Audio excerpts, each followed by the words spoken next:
à tous et bienvenue dans notre série, ça faisait longtemps, sur les enseignements extraordinaires de notre maître, le Rav Avraham Yitzhak Cohen Kook. Et je nous ramène dans un de ses livres qui s'appelle Oroth HaTorah, les lumières, les compréhensions de la Torah. Et je vous emmène au chapitre 4. Dans le 4e chapitre, le Rav Kook va nous expliquer qu'il y a une dimension fondamentale pour réussir à étudier la Torah. Quelle est cette dimension fondamentale ? Eh bien, de comprendre que la Torah, elle est d'abord une. Non, le Rav Kook n'est pas en train de faire de la pub pour les Tunisiens. C'est vrai que la Torah est une, mais qu'est-ce que ça veut dire ? Eh bien, dit le Rav Kook, ça veut dire que tous les éléments de la Torah sont reliés. Il n'y a pas la halakha d'un côté et la marshava de l'autre et la chassidoute d'un troisième côté. Non. Si tu veux pouvoir étudier une halakha et la comprendre, il faut, nous dit le Rav Kook, que tu la replaces dans toute la Torah Kula.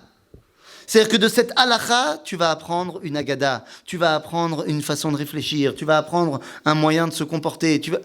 Tout est relié. Ce n'est pas seulement une halakha. De la même façon, quand tu apprends une belle histoire de la chassidoute, ce n'est pas seulement une histoire. C'est aussi une halakha. Tu vas aussi en trouver des halakhot, et ainsi de suite. Tous les domaines de la Torah sont reliés.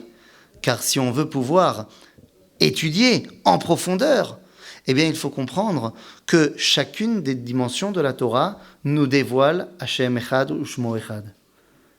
Et ça, c'est une dimension fondamentale. Malheureusement, dans l'histoire, cette dimension d'unité dans la Torah n'a pas toujours été respectée. Par exemple, dans le Talmud de Babylone, il y avait une séparation très claire qui était faite entre les textes de Halakha et les textes de Haggadah. Cette séparation n'était pas vraiment faite dans le Talmud de Jérusalem. Dans le Talmud de Jérusalem, qui était rattaché à la Torah de vie d'Eretz Israël, il n'y avait pas cette scission entre Halakha et Haggadah, mais au contraire, tout était relié. Et je vais vous donner un petit exemple. Vous le savez, on doit prendre le loulav à Sukkot, mais on ne peut pas prendre un loulav sec. Un loulav sec, c'est-à-dire loulav ayavesh, pasoul. D'après le Talmud de Babylone, pourquoi c'est pasoul ? Le Talmud va nous enseigner par une combinaison de versets et de dire que celui-là, il veut dire qu'en fait, ça veut dire que c'est frais. Et donc, si celui-là, il dit que c'est frais, ça veut dire que celui-là aussi, il doit être frais. Kitsour, on est frais, quoi. C'est une explication halachique qui va nous amener à la conclusion que le loulav sec, il est interdit. La même question est posée dans le Talmud de Jérusalem, et il dit, bien sûr que le loulav sec, c'est interdit. Pourquoi ? Parce qu'il a marqué dans les prophètes, Lo hametim ya'aleluya. Parce que les morts ne sont pas ceux qui vont louer Akadosh Baruch Hu.